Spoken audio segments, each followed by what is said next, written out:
irlonestar.com. Start your own podcast, create your first YouTube channel, and be on TV. Contact Lone Star Community Radio online at irlonestar.com or call the station message line at 936-647-3776 to take your first step into the radio world. Thank you for listening to Lone Star Community Radio.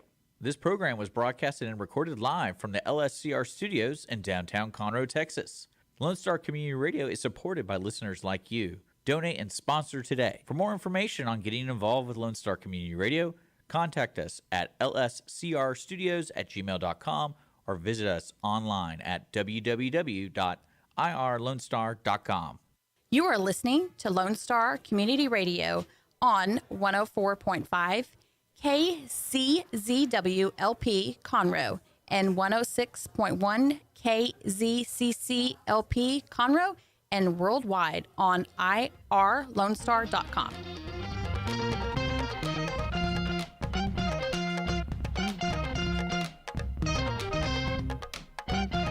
Hey everybody, and thank you so much for joining us live on YouTube, live on irlonestar.com, Facebook, and it's just, we're everywhere. And we've got so many different platforms that you can't miss us, even if you try. And I will promise you, you'll enjoy this program because you're going to be smarter for it.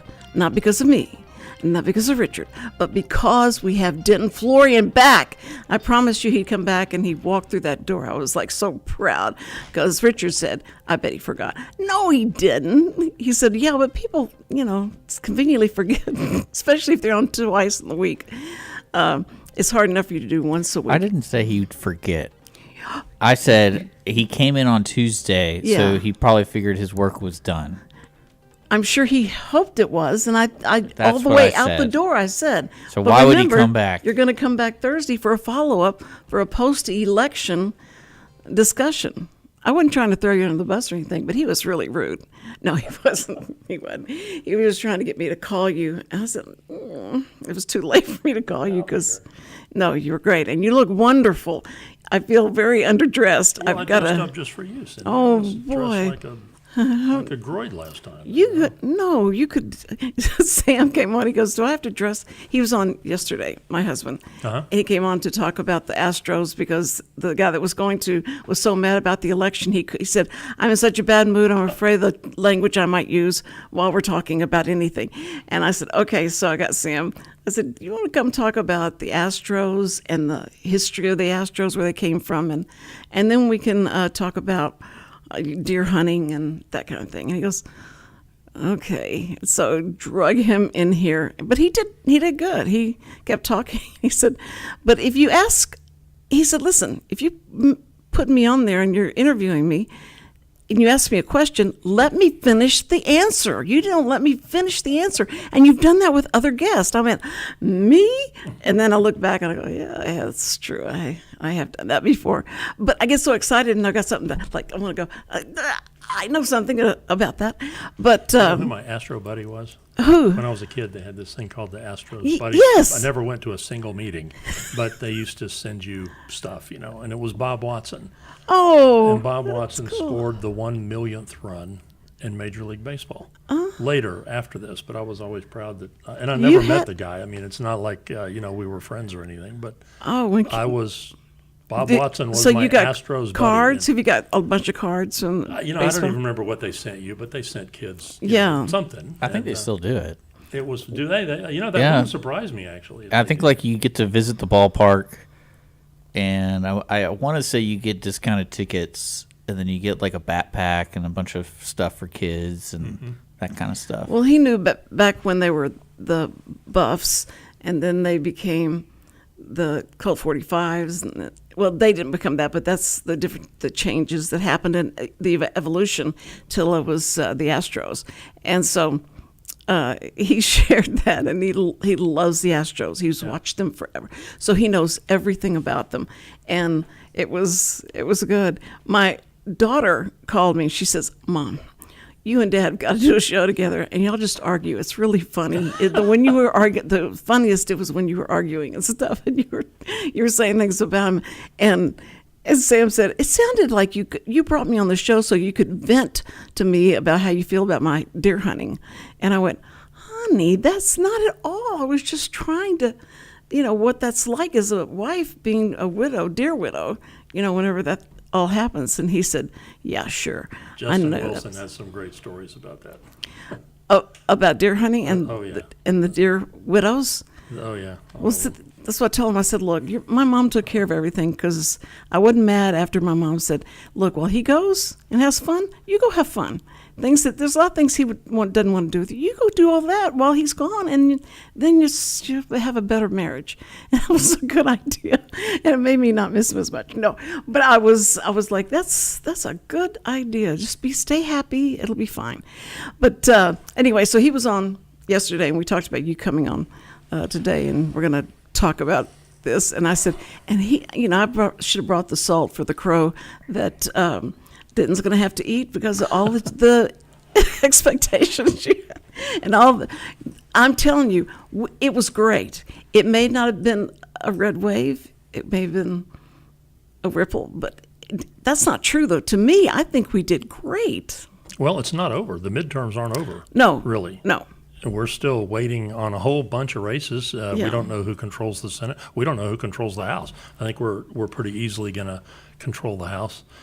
Depends on what happens out in Nevada and over in Georgia with Herschel Walker and everything. But, this isn't over, really. Well, it's funny because Fox has 181 for what the Democrats have right now. And, of course, 209 for the Republicans. CNN has 192 for the Democrats and 209 for the... I was like, you had so many more on that station. That was interesting that CNN would give them that many more. So it started worrying me. I said, well, they're 192. That's pretty close to 200, and that's where we are at 209. And so I think it's funny to see how that's going to even out and how that's going to play. Well, one rule is to manage expectations. And when you're, was it a terrible night? No, it wasn't a terrible night. Was it anywhere close to what everybody thought it was going to be? The answer is that also no. That's everybody right. was expecting this avalanche, and it didn't happen. And so, but look, the Republicans are going to take control of the House of Representatives. That's a big deal. As we said last time, a couple days ago, you can stop things. The job of the minority is largely stopping things. Whether they will or not, I don't know the answer to that. That kind of remains to be seen. My confidence is pretty low but we'll see. I hope I'm wrong, But yeah, prove me wrong. They can stop legislation. They can, if we get the Senate, then they can stop judges. I mean, there's an awful lot they can do, but basically Biden's agenda comes to a screeching halt once they take the House, because you got to have the House and the Senate, and they're not going to have that. So that's a big win. And if you look at the governors, I mean, look at the trends. Look what the governors did. DeWine won in Iowa by 63%. Wow. Yeah, that's right. Yeah. He sure did. And DeSantis won 60% of the vote in Texas. Dade County. I thought that was just remarkable because no one had ever won. The Republicans never won Trump that county. lost Dade County, right. Miami-Dade. He lost that in 2016 by 30 points. Yes. DeSantis lost Dade County in 2016 by 20 points. So the shift is, you have That's the amazing. Latinos that are moving, and these trends never happen in one election. Right. They happen over time, over a series of elections, but that ought to scare the heck out of the Democratic Party, right. the shift that's taking place among the Latinos. And maybe they'll second guess all this open border. Do we really want to, hey, we thought all these people were going to be Democrats, and it turns out we've let in millions and millions and millions of people that may turn out to be Republican voters. Oh my gosh, what have we done? Oh, we forgot that they love their families, they love their religion, they love, the way of life that is here, and they don't want to mess it up. So it's sad. But the funniest thing was when a reporter asked Biden, so with 75% of the people not liking the way that we're going, the direction of America, what are you going to do about that? And he said, nothing. Yeah, right, nothing. I mean, It's like, why would you say that? It wasn't, and didn't follow it up quick enough to say nothing, because I think everything that we're doing is fine. So the Democrat, one of Bill Clinton's advisors, Doug Schoen, who's a very level-headed guy, a very experienced guy, he's pulling his hair out, what's left of his hair, because he said that we've been trying to tell Biden he has to pivot. He's got to pivot. 75% of the American people, 75%. That's right. Of anything, what can you get a 75% approval rating on anything? Right. You can't get 75% of the American people to agree that they love ice cream, for crying out loud. So you got that, and Biden's approval rating is in the low 40s. Depending on who you want to believe, 43, 44, 42 maybe. The signs were, you understand all the rhetoric about the red wave. Because who would have thunk right. it that it didn't happen? But the idea that what are you going to do differently? Nothing. Okay. Thanks for the warning. So, but it was interesting because he didn't take that as a bad thing, what happened. He took that as a validation that he needs to run again. And so that's what he's counting on now, because this has happened. This is great for his return. 300 kids a day are dying from fentanyl. 300 a day. That's 110,000 a year. That's our future. Yeah. That's the flower of our youth. That's our future. And we're losing 110,000 kids a day because of illegal drugs that you facilitated. That's right. You orchestrated and directed and intentionally made that happen, and now you're telling us you're going to do nothing different, nothing about it. I don't understand how that plays, but he sees that's a good thing. That's to his advantage. Well, he's got the border czar saying that everything's fine. We've got this under control. Yeah, sure so it is. He believes that, and that's his scapegoat. He told me it was fine. I didn't know we had such a problem. And if they don't go down there and look at it, it's really sad. And so that Lazar, who's the one down that's in he's a Democrat and he won. Cuellar, yeah. And he won. And so they said, well, because he believes in that he's pro-life, he's pro-family, he's against the crime. He knows that, and he's bad-mouthing what the policies are.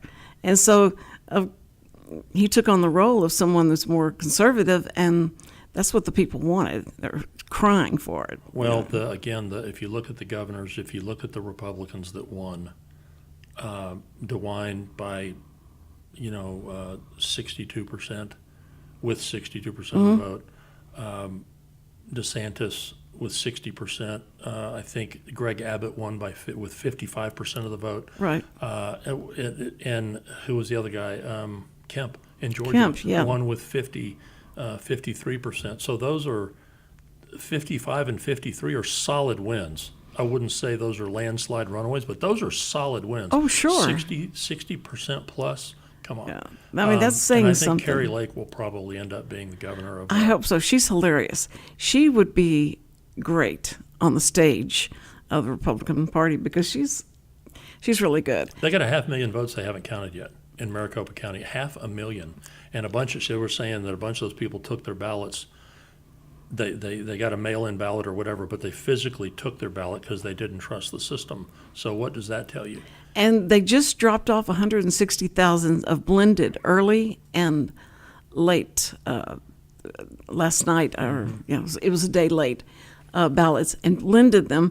And now they're going to start and try and get that sorted out. Now you imagine how long that's going to take.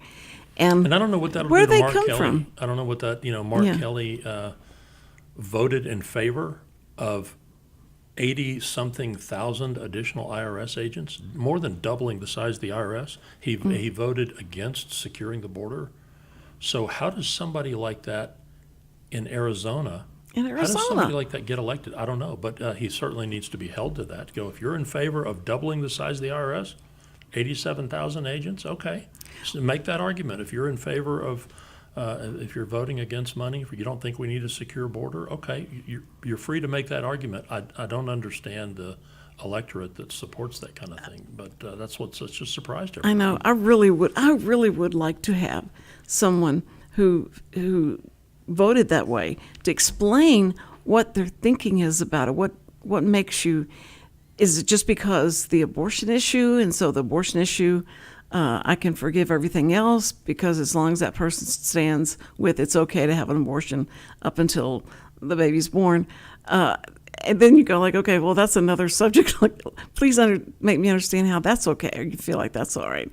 But I can understand it's not from a woman's point of view, but just from a theological point of view, is that if a child of 13 or something has been raped and gets pregnant, that's, and incest and that kind of thing in the life of the mother.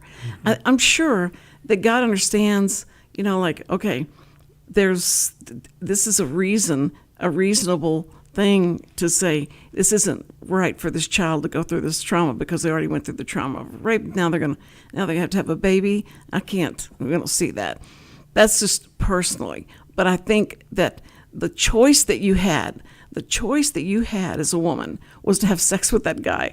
That's your choice. You made that choice. And what kind of birth control to use. Yes. Now the birth control isn't used and you get pregnant, game's over.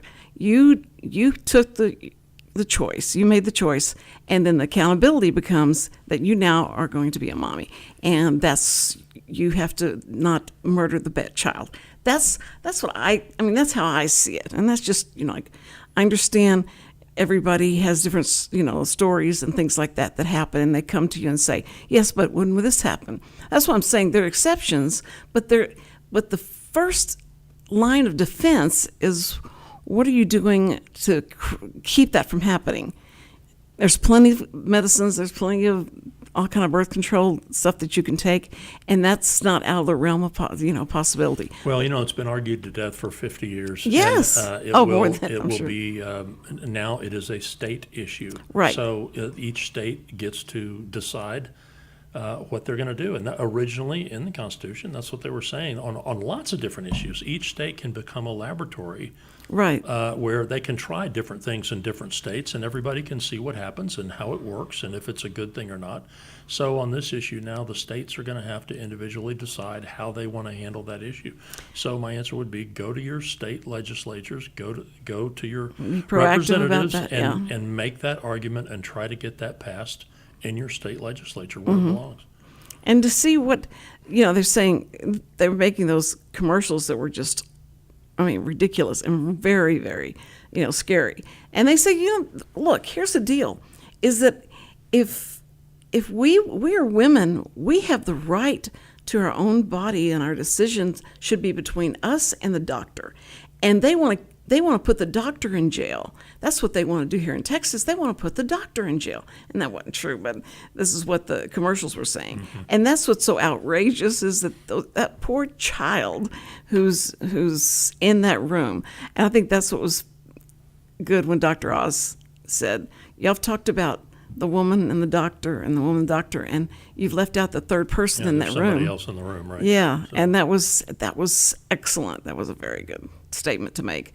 But and it's hard, it's complicated, and there's so many different types of stories that you have to individualize each one of them. But if you to come up with some kind of what like Lindsey Graham was trying to do, like in 6 weeks, if it's viable in 6 weeks, then you can't have the abortion after that, and just make that go across the board, and let's don't worry about it anymore. Well, again, every state is going to have have that conversation and have that discussion, and they'll each decide how they want to handle it. Yeah, and that's where the argument belongs. But and not the government touch it. Don't touch it. You let the people decide, and then you just go along with that.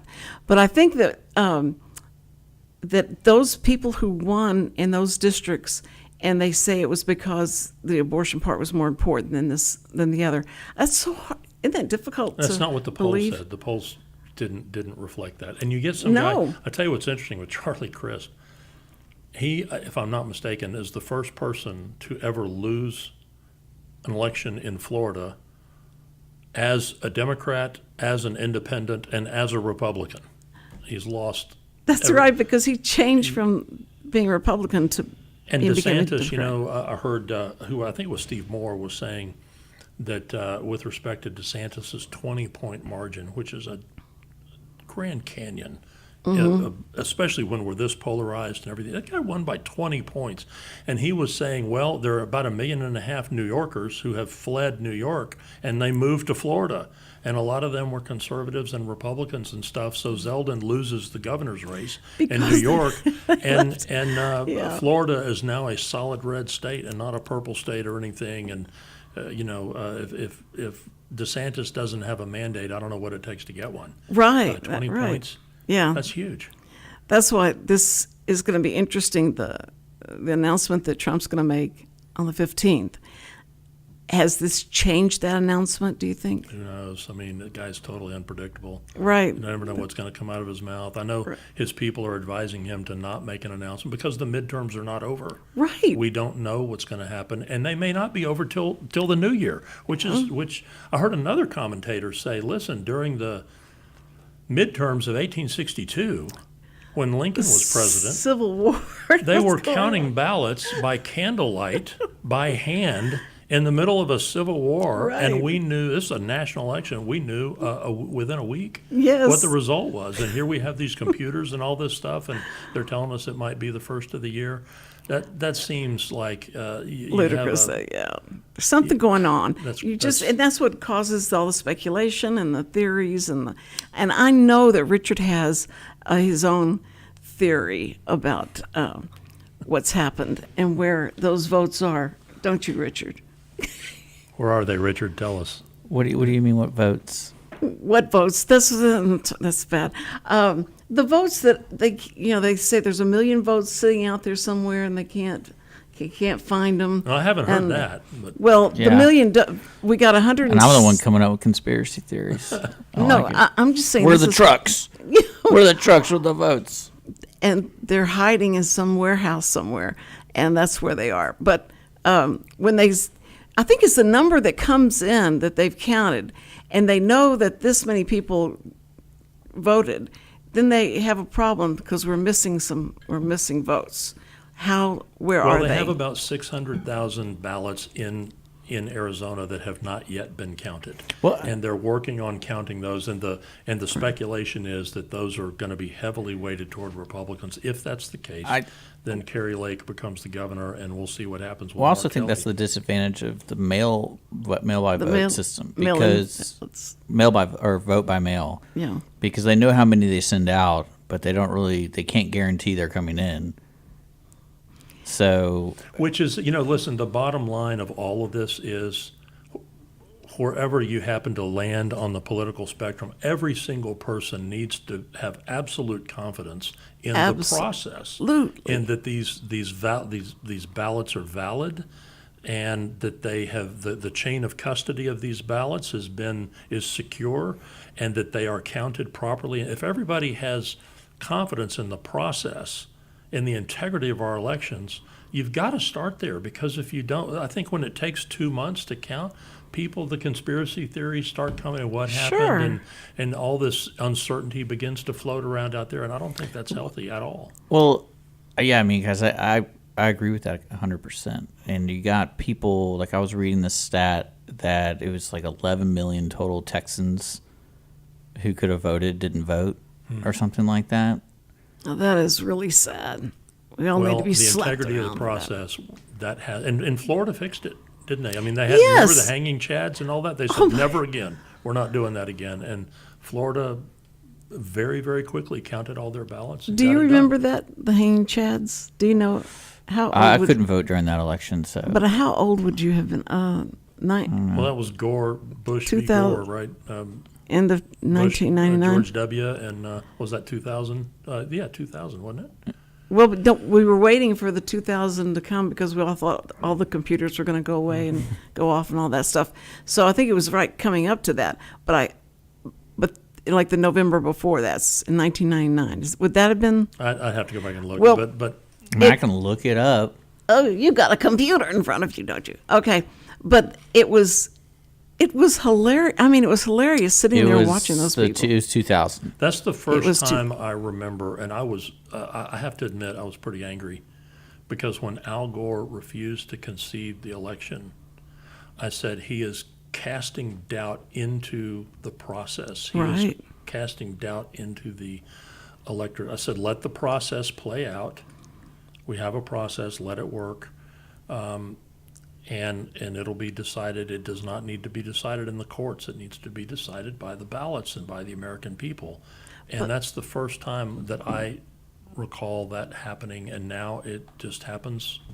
We kind of accept that. It used to be election day, and we knew before we all went to bed who won and who lost, and we don't anymore. And I think that's a serious problem. We got to fix that. Well, what was bad was because they had to puncture the perforated hole there, and if it looked like they didn't intend to, so they started the intention.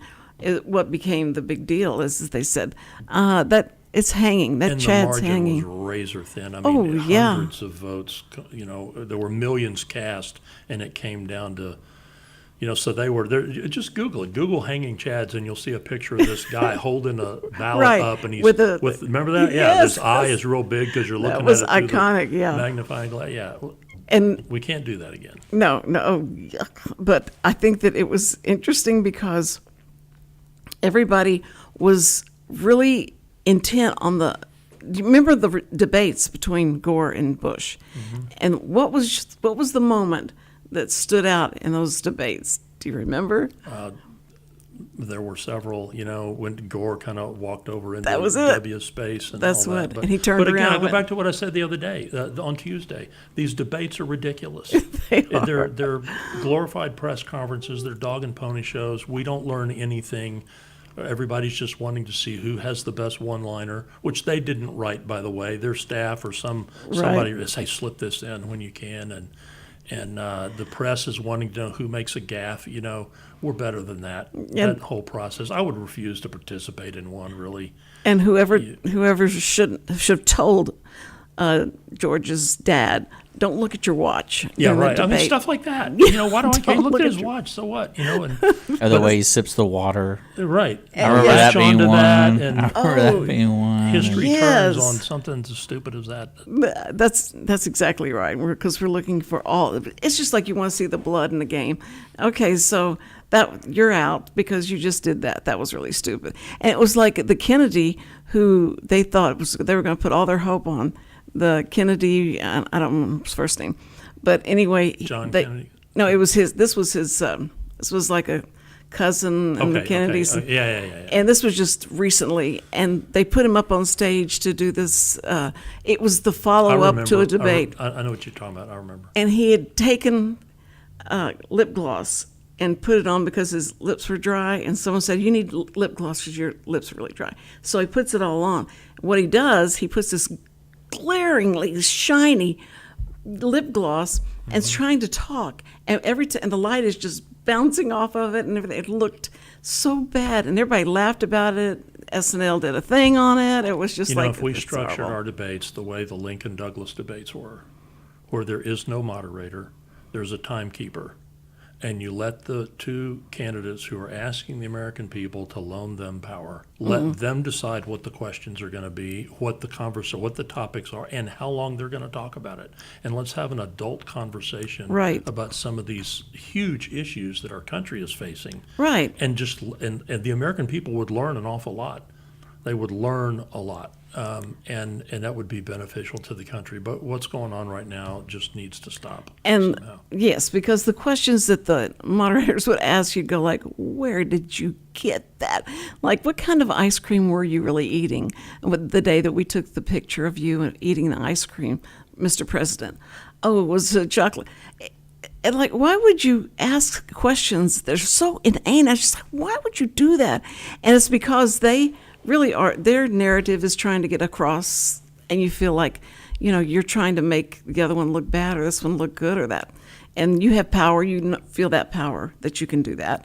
And it's true, if you've got the press and the media all on your side, who do you find to ask those questions? Because it's difficult. It's Well, really and difficult. what if you look at somebody who won't appear, who won't have that conversation? Look at Carrie Lake's opponent in Arizona. Right. Refused to have a conversation with her. You look at Joe Biden that was kept in the basement during the presidential election. Right. Look at Fetterman, who, I mean, I felt sorry. That was cringeworthy. I mean, you know, he was having trouble. If he has a medical issue, which I think he clearly does, but he had people writing all of his remarks on a teleprompter so he could stand up there and read them. That was really bad. That was hard to watch. And he starts off and he didn't with- want to do it, but he didn't, you know, but what did these people won? So But if they you refuse waited- to debate and you refuse to, all you got to do, so what does that teach the left? That But- we can have these radical policies, these radical people, and all we got to do is put them in the basement and keep them out of sight and out of mind and refuse to participate, and they're going to win. It'll be okay. That's how you win. But there were thousands of people who voted early, and then the Fetterman debate comes up, and they wait till it's too late for anyone to change their mind. They, you know, it's I'm pretty just sure you too can change late. it. I think you can go back. What? I think you can go back in Pennsylvania. No, Well, they said they couldn't go back and change their vote, but anyway, they were so upset after seeing him and hearing him, and it wasn't fair to Oz, I don't think, because he kept trying to get him to do it earlier, but the early voting came in, and there was. You know, he's in Pennsylvania, and he's against fracking. He's against energy independence. Right. He is in favor of 87,000 new IRS agents. Somebody with views like his, if the people want to elect him, that's their business. They can elect him, but he ought to. You can't make him debate. You can't make him show up. You can't make him answer questions. And I think that the left has learned a lot. We don't have to participate. We can produce these wild-eyed people. We can say anything we want to say, and it doesn't matter. People believe them. And that just astounds me. Well, I wrote down some of the things. I was just looking. I wrote down some of the rhetoric that we'd heard. This may be the last election of our lives, one said. Historian Bechelosh, you know, he said, our children, if the Republicans win this election, our children may be killed. I heard Really? that. This is exactly like Germany in the 1930s. Fascism, threats to democracy. I mean, that kind of rhetoric is not helpful. No. And there are people that'll fall for it. But I heard Stacey Abrams said about the black men that they were subjected to disinformation. Okay, let's call their intelligence into question. They're too stupid to understand and to figure it out themselves.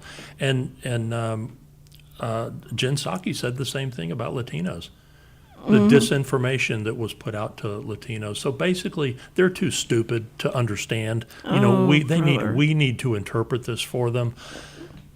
Okay, I think the Latinos are gonna and the black men are gonna listen to that and go, you know, we're perfectly capable. We have brains in our heads and we can make up our mind. We don't need you. Thank you. Make your case and we'll decide. That's exactly It's just right. astounding. So, but we've also gotten from the place where you're not a fellow American with whom I have a disagreement. You're a bad person if you disagree. You're a Nazi. Racist, Nazi. Why would I listen to you? By Yeah. definition, you're evil. You don't deserve to be listened to. So we're going to punish you. We're going to shut you down. We're going to. That's a different place for the American electorate, I think, and it's not healthy. And we need to get out of this place. Oh, brother, yes. Well, I think since we're all on the hanging chad right now, wondering what's going to happen to finalize this, because once we know if the Republicans take charge barely of the Senate, and it's not Kamala that's making the decision for the Democrats. That's what right now. If it's 48, but with hers it's 49. If so it's 50-50, then she breaks the tie. Right. Yeah. So that's what that's what's scary.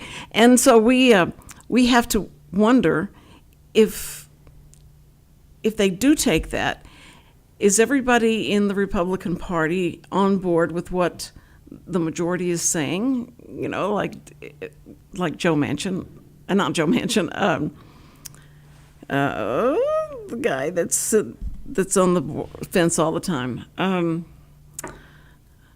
He's a good-looking guy from Utah. You're talking about Mitt Romney. Yes, Mitt Romney. Yeah. And that is he really who he says he is, and we never know where he's going to vote. Like he's not a real hardliner with the Republican Party. It doesn't seem. But to me. Look what you could Google this too. Look what Harry Reid said about him when Harry Reid was in Congress. Yes. He said Mitt Romney did not pay his taxes. Right. Which means he's essentially a felon, a cheat, a thief, and everything. He didn't pay his taxes. And a reporter called him on it later and said, "Look what you said. You said this." And he kind of went, "Well, it worked, didn't it?" Oh, that just got me. It worked, didn't it? Yeah. That was. What kind of person does that? Oh, and no accountability. Nothing happens to him for doing stuff like that. And that's changing an election.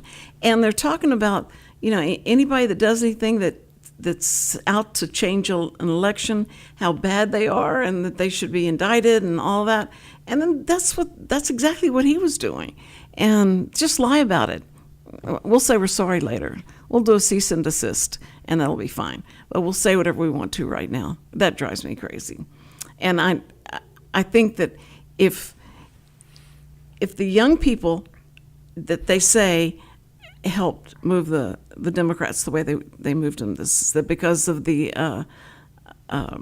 excusing their college tuition. Mm-hmm.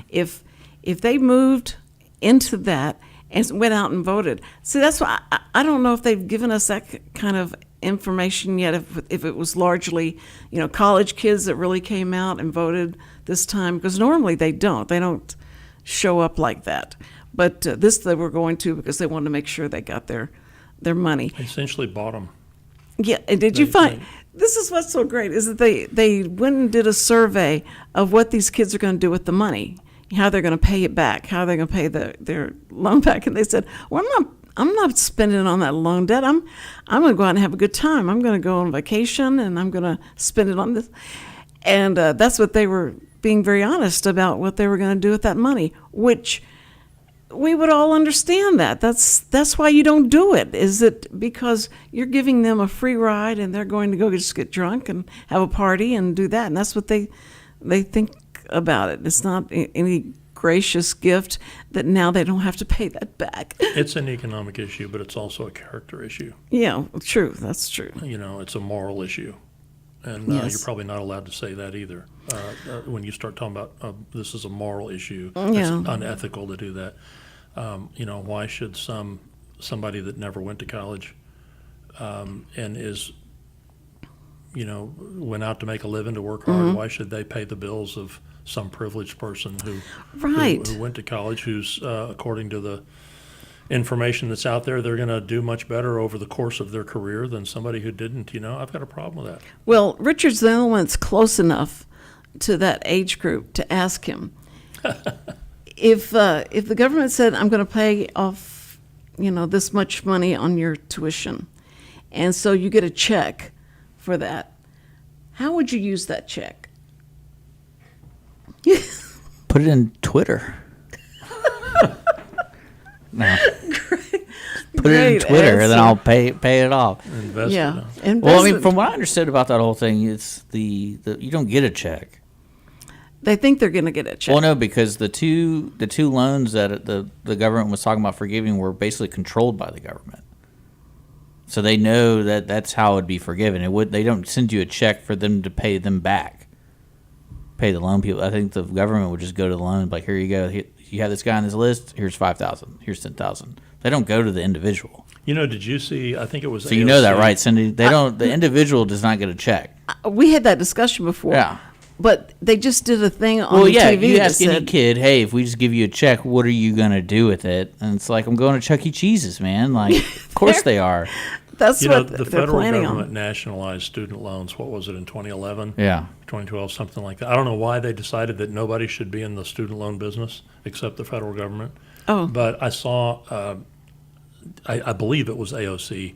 I could be wrong. Who was questioning these bankers? Yeah, I Did you saw see that. I saw that. And she was clearly A, uninformed, B, her staff dropped the ball, did not do her any favors or anything, because she was grilling one of the CEOs of one of our major Bank banks. of America. Was it the CEO of Bank of America, about student loans and what a con artist he is and a rip-off artist and all that. And he just let her go, and then he said, we haven't been in the student loan business since 2011. Y'all took that all over. Y'all are the ones who did that. Oh, that's great. And That's you know, great. what do you do? But Well, I mean, the student loan thing was really weird in 2011 because is that when it basically became you couldn't declare bankruptcy through right, your you student? can't declare like, bankruptcy. You can't get out from underneath that. Yeah, and I think it's one of the few things that you can't. right. And I think that's. But did that happen in 2011? That I don't know the answer to that, but 'cause I that's know what- that you can't escape it. That's with where I bankruptcy. smell fishery right there, like fish, and it's just like something's going on with that. And Well, And these colleges, though, they have zero. The people who benefit the most from these student loans are the ones who are dishing them out. I mean, the federal government deputized universities to distribute these loans and handle these loans and all this.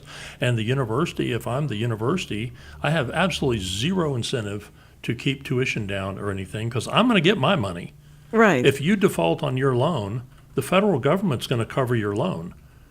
The federal government guaranteed your loan, so you're going to be on the hook. I'm going to get my money from the federal government. So I have absolutely no incentive whatsoever. And if you get a degree that, you're coming to me for education, you're coming to the university, Right. and I'm going to say, gee, with Cindy, if you go, yes, you're going to be $100,000 in debt, but it's okay because you're going to make all this money. And, I'm going to deliver a product, education to you, and you're going to take that and you're going to go have a fine career and make all this money. Well, a whole bunch of those people don't finish college. I don't know what the numbers are, but it's millions. Oh, that's don't get their interesting. degree. So now they have the debt without the degree. And so now what are they going to do? But they also, if you get a degree in basket weaving, or as Ben Shapiro says, lesbian dance theory, and it turns out nobody in the private sector is all that enamored with basket weaving or lesbian dance, and you can't get a job, then what do you've got this debt. So people are getting married later. People are putting off buying a house. I mean, it affects Right. them economically very Right. seriously. It's affecting the economy. So when you get into the weeds a little bit, it's a lot nastier than it looks. Well, it's interesting that how much the children in the high schools are looking to see what they want to go into, what they want to take on in college, what kind of occupation they want, and what's becoming more and more attractive are the skilled labor. Right, And absolutely. the two-year labor deal and Well, how much money they I can just make. looked up, for example, the University of Texas. And this is on the internet, so you don't know if it's right. It said from 2011 to 2022, it increased at 22%. And you know what the endowment is at the University of Yeah. Texas? And this is my alma mater, so I'm talking about home here. That's why I looked it up. $43 billion is UT's endowment. Harvard has a $45 billion. Billion with a B. With a B, yeah. Oh, They could have bought Twitter. That's 40. Yeah, They could have bought Twitter. could've And we bought could have done it all the classes on Twitter. that's 45,000 million is what that is. So I think one great reform would be that the university has to co-sign on the student loans. Yeah, right. So that if the university, if this, that makes it in their incentive to make sure that this person finishes school and gets a job Right. and gets on a career path, Right. and maybe they stop having classes that are, you can't get a degree in basket weaving anymore or whatever it is, because unless you're going to be a professor in that, why would we're going to get out of these degrees that don't pay anything. We're going to make sure that you get an education that's going to allow you that it will command a price in the marketplace. And if this gets screwed up somehow, the university's on the hook if they have to co-sign those loans. I think that's a great idea. Well, they ought to start teaching swimming lessons because in California, if you want to be a lifeguard, you can make up to $500,000 a year being a lifeguard. starting pay, $500,000 a year. I couldn't believe. I mean, I had to I don't listen believe to you that right 2 or now. 3. Huh? I don't believe you right now at all. Okay, look it up. Look it Okay.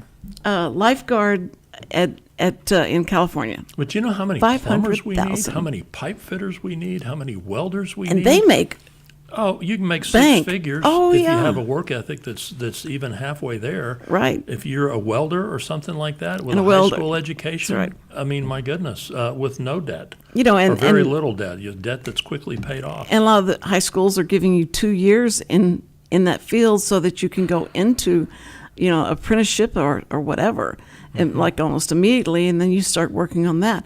That's awesome. Did you find it? Yeah, you're talking about the actual county lifeguard for the beach, not like The at the beach. local pool. Oh, yeah. I'm just letting you know. So Well, I didn't say like Baywatch Yeah, people. right. I didn't say pool. I said We could be a lifeguards, lifeguard. Cindy. $500,000. We could be lifeguards. Yes. You could be the Baywatch. Yeah. 20 Babe, Los I could Angeles be the guy that, county you know, lifeguards, with the 20 of them sunglasses and reported everything? between 300 to 500,000. See? And they're probably the head people. Right. How much? You think? How much is it? They said 20 people who were in the organization got 300 to 500,000. Okay. See? And 98 earned at least 200. Well, that's probably worth about 80,000 in Texas dollars. Yeah. I mean, by the time Right. they get through paying, but still, Sure. But when That's- you say lifeguard, you have to explain to people, we're talking about people on the beach of California. What are they called? What they're called, Baywatch. Yes, they're lifeguards, for crying out loud. And they probably got their start at a swimming pool somewhere, and they applied for the job. They had to have some kind of experience in doing that. You know what I loved? The lifeguards at the Well, see, swimming. this is where they break it down. So this is what's important when you say that kind of money. People think that was on their check. Oh, okay. So the guy who got paid $510,000 in 2021 was a captain. He earned $150,000 in salary, $28,000 in perks, $85,000 in benefits, and $246,000 in overtime. In overtime. Well, what did he end up with? $500,000. I'm breaking it down for you, so Okay. you don't think they're just getting a check, $500,000. Well, when you say there are no jobs, what you're really saying is that all human wants and needs have been satisfied. True. What you mean is there are no jobs at a certain price. If I were to tell my employer that the minimum wage I was willing to accept in exchange for my services this year was $2.5 million, most people would be out of a job. There's no job That's for right. most people at that price in That's whatever right. it is that they're doing. So, No, but the skilled labor, you get started quickly, and you're not having to go through all that re-education, all the stuff you learned in high school. Again, you learn it in college, then you learn some specifics. That's fine. But the tuition and what they charge and the professors and what a lot of times their narrative is in there is not what you want your kids, to. It's like we think it's really bad in the elementary school, and in college they're just as given the information. I'm really proud of Lone Star College here in Montgomery County. Yes. And in our high schools here in Yes. Montgomery County, because you can graduate from high school with an associate's degree. Yes. You can, they're integrated. They're working with the high schools, and you can amazing. get a very fine education and a marketable skill from Lone Star College, Right. very, very reasonably. And not have to travel outside state. You can. Or prep yourself for a 4-year degree to do something else or whatever. But that's a deal. That is. And I don't know. Have you ever heard of Ozark College? I think we just need to rethink education among other things. But Amen. Ozark College Yeah. only accepts students who need financial aid. Ozark College does not offer any financial aid.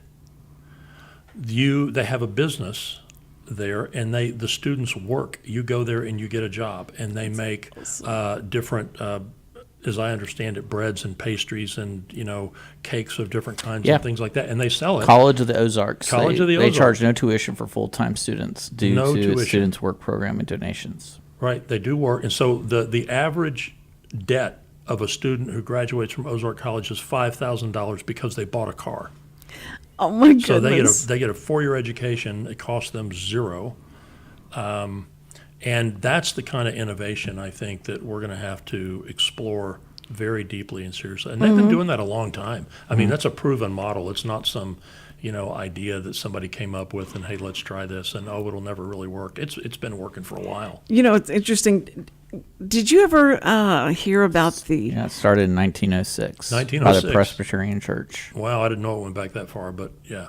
That were the trade thing that you would do, bartering, started getting popular, and we did some commercials for them and stuff. It was so interesting, and I said, no, really, you really barter. I mean, you take A barter organization? Yes, and they started doing this, and I don't know where they went. They went underground or whatever they did, but it was amazing, and how, because they thought that I think at that time the economy was really bad, and so they said that this is what people are going to start doing, and this is where we're going to go. And I totally understand that, but because what they were bartering was just, I mean, the stuff that you could get. And people that like to shop and people that like to go to these farmers market type of things and go to those sales, that's what you would get, is just amazing stuff. And it reminded me of that. There was a movie with Tony Randall and Debbie Reynolds, and her dad never paid any taxes or anything like that because he bartered everything with the community, and it was all done like that. And it's just exactly what they were proposing, and it looks so good. You go, why don't we do this? This should be something. Somebody needs to start this, and we take it seriously. The mating game. The mating game. Maiden game? The mating. That was the name The of the mating movie. game. Mating game. I back in the late 70s, early 80s, the Nobel Prize winning economist Milton Friedman, who's a big free market guy from University of Chicago, he came out with a film series called Free to Choose, which is on the internet now for free. You can watch it. I watched that and was just mesmerized by it. And it came in like a 10 or 12 part series or something like that. He would explore a particular topic, and then after he was done, and he went on location. He went to Tokyo or Hong Kong. He went to East Germany. He went all over these places, and so it was well done. And after the presentation of that segment of film, he had a round table of scholars, and they would sit around and have a conversation. And I'm 19 years old, whatever, and so I was a little off from other people, but I enjoyed that kind of thing, and I was absolutely fascinated, mesmerized by what he had to say about markets and economics in the free market. And I'll never forget one of the things that he did. He's in Berlin, and he's on the West German side, of course, and he's standing on this podium overlooking the wall, and he's talking about, he said, in 1945, Berlin was homogeneous. It was just bombed out rubble, all of it. Right. And at a certain point, they built this wall. He shows this wall. And on one side of that wall, people can come and go as they please. They adopted different philosophies. This was the Soviet section over here, and this was the West over here. And on the Western section now, you can, the stores are full of meat and produce and vegetables from all over the world. You can go to a bookstore and read anything you want. There's all these fancy cars. There's these luxury products, watches and so on, jewelry. The people wear bright colored clothes. They're happy. There's all this buzzing around, coming and going and everything. And then he described that somewhat, and then he stopped. And he said, and right over there, and he's looking across the wall, there's still war damage. And he said, and you see those towers over there? Yeah, there's real guys with real guns in those towers who will shoot you if you try to escape. And the contrast was just incredible. And it's not the only place you can make that contrast. I mean, look at a nighttime satellite photo of the Korean Peninsula. Oh, right. That's right. The That's south a good, part of it looks yeah. like a Christmas tree, and the north part of it is a ink black gaping hole. There is nothing there. What a petri dish that was to see what's going to work, what's not going to work. Look at Havana and Miami. Oh. They're 90 miles apart, but they're 75 years, 100 years apart. So it's not true. a difficult conversation or illustration to have. Would you rather have this or this? High quality products that are plentiful at inexpensive prices, or do you want massive shortages of food and everything else? That fascinates me, but that kind of thing has to be pointed out and has to be taught, and people ought to think about it. Yes, because if you don't want to have that repeated in your own country, then you need to be studying what happened in the other countries. So this is like, don't you get it? Can't you see this? It's like the border, like going down to the border, and what a mess that is, and how we had it pretty well straightened out. We felt like, okay, we've got a plan. There's a plan. Let's try and stay with this plan. And now they're using these cargo, cargo, building up those, trying to build a wall. It's so pitiful. It's so pathetic that this is what we've come to. And it makes us look like the ones who feel like they can't come in anymore. We got to stop them. We got to keep them back. It makes you look awful. Like you're such a racist, or that you don't feel sorry for them and all that. But we have no border at all. We have no border. Gorbachev was talking. Actually, Margaret Thatcher was talking to Ronald Reagan at one point, and when Gorbachev came on the scene, and Reagan couldn't get any footing underneath him because these Soviet leaders all kept dying. He said, they keep dying on me. The first 3 or 4 guys that were in power during Reagan's early presidency, they were just dying on him. And so here comes Gorbachev, and he's this young guy, full of juice, energetic, smile and all that, not the bushy eyebrow, guys. And Margaret Thatcher had a meeting with him, and she said, we had a fascinating talk, and she was talking to Reagan, and she said, we can do business with this guy. He's different. But he doesn't understand economics. And he said, really? He said, yeah, because we were talking about our jobs in our different countries and what we do and what the job of a prime minister is and how our countries function and all that. And he looks at me and he goes, I was explaining to him about my job and what I do. And he said, yes, but how do you see to it that the people have food? And she said, that kind of stunned her a little bit. Of course, she doesn't. That has nothing to do with her job. Right. In his mind, there has to be a commissar somewhere directing what kind of this many apples, this many chestnuts or whatever, and the production. And she said, I don't do that at all. But the island of Great Britain hadn't produced enough food to feed itself in over 100 years. So the question is, how does food get to Great Britain? I noticed very few people are starving to death in Great Britain. It's a first world country with lots of good stuff going on there. Right. And the answer is prices. Prices move products around the world. Prices move food and meat and vegetables to the island of Great Britain, and that's how they get it done. And that happens with free trade. We started off with the Astros. We went through the post-election, and now we're in Britain and what happened there. But Denton is just so full of it. He's got so much knowledge just oozes out of him, and it's great. Thank you let's talk so much. Talk about the Astros again. So we come back and talk about baseball. That'd be fun. Oh, well, listen, thank you so much for being here and commiserating with us for different things. And Richard, thank you for joining in. I appreciate that so much. And I thank you so much for watching and listening, and just have a great day. And it's almost the weekend, so go out, and it's going to be cold, so get your jackets and everything for the weekend. It's going to be great. Listen, thank you. And first responders, we love you, and even better, God loves you more than we do. How can that be?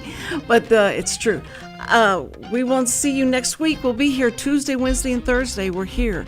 And anybody that would like to be a sponsor, please sponsor. Just sponsor me, or this community radio, sponsor them, but you can put my name on it. So, okay. Anyway, so if you feel like that, you like to do that, would you leave some money out there as you walk out? Thank you so much. I love having them right here so they have to answer. Okay, guys, thank you. Have a great weekend. Love you. Bye.